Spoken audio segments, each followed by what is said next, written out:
Hello guys, magandang araw. Tara, recess na. Kabataan, si Jesus ang kalakasan. Kabataan, si Jesus paglilingkuran. At para sa ating food for the soul ay basahin natin ang Romans chapter 8 verse 31. What shall we then say to these things? If God be for us, who can be against us? Rookie.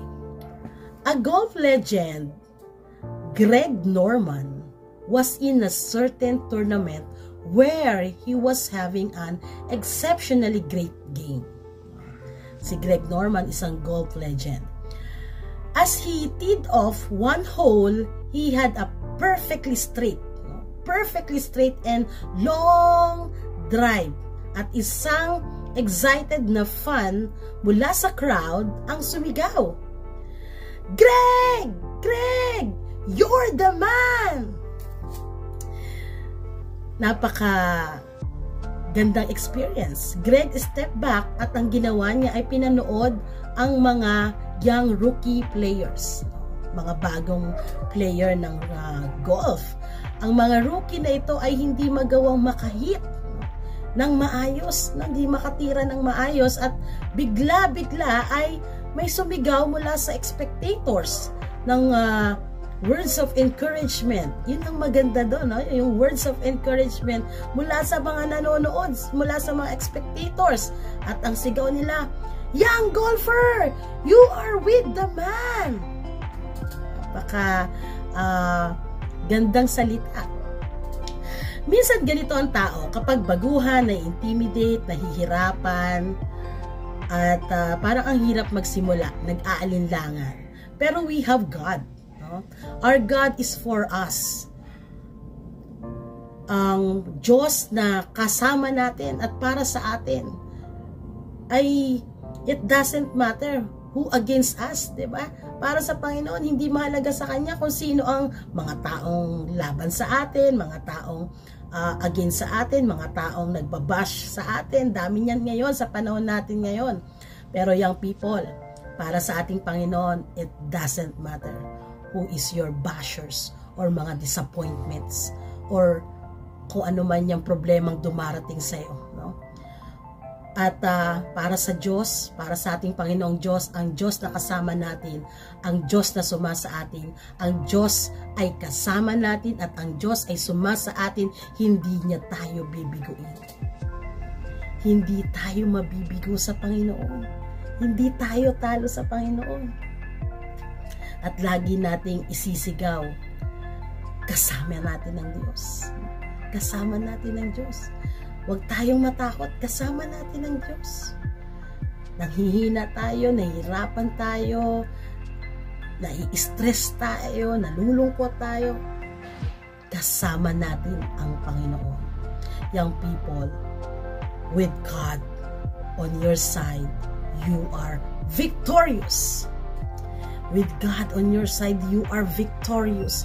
You are victorious. Your victory that is based on what God has done for you and for us.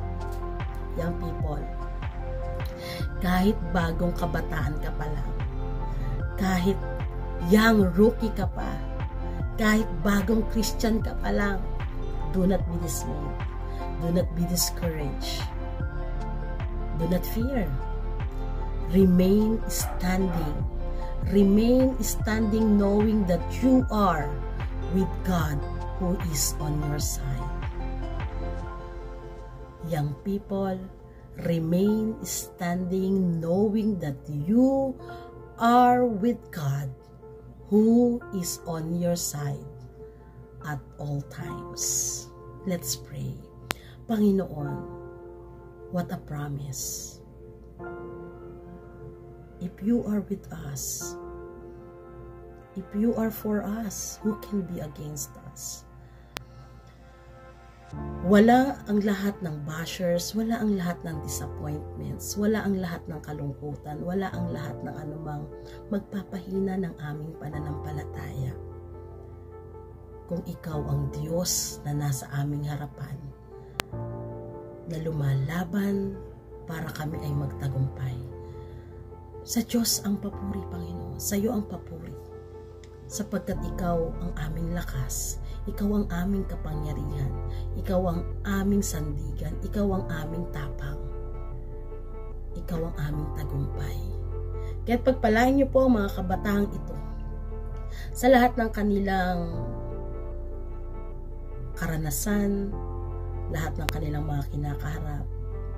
Ito man po ay problema, hamon, sa pamilya, sa pag-aaral, sa finances, sa anumang sitwasyon, maging sa relasyon, Panginoon. Bigyan sila ng matatag na pananampalataya at maranasan nila ang presensya mo na laging sumasa kanila at sumasa amin lahat. Kaya't palakasin, patatagin ang pananampalataya ng mga kabataang ito upang sila ay patuloy na tumindig para sa Panginoon sapagkat ikaw ang Diyos na sumasa amin. Kaya't maraming salamat, Panginoon. Yakapin, ibigin, at tanggapin lagi ang mga kabataan ito sa iba't iba nilang sitwasyon. Nasaan man sila sa oras na ito, sa iba't ibang sitwasyon, kalagayan, karanasan ng mga kabataang ito. O Diyos, ikaw ang Diyos, ang nag-iisang Diyos na buhay na gagawa sa kanila, sa kanilang buhay. Ikaw ang titindig, O Diyos, para kami ay magtagumpay. Kaya maraming salamat, Panginoon. Sa iyo kami umaasa, sa iyo kami nagtitiwala, sa iyo kami lumalapit, sa iyo kami maglilingkod. Maraming salamat, Panginoon. Kaya ang blessing mo ay laging maranasan ng mga kabataan saan man sila naroroon at makapaglingkod sila ng masaya at may kapayapaan sa kapurihan ng iyong dakilang pangalan. Ito po ang aming panalangin sa pangalan ni Jesus. Amen. And amen. Young people, nawa ay naging pagpapala, naging blessing sa inyo ang devotion natin ngayon. At sama-sama tayo tuwing Friday ng hapon na mag-recess. God bless everyone. Kabataan, si Jesus ang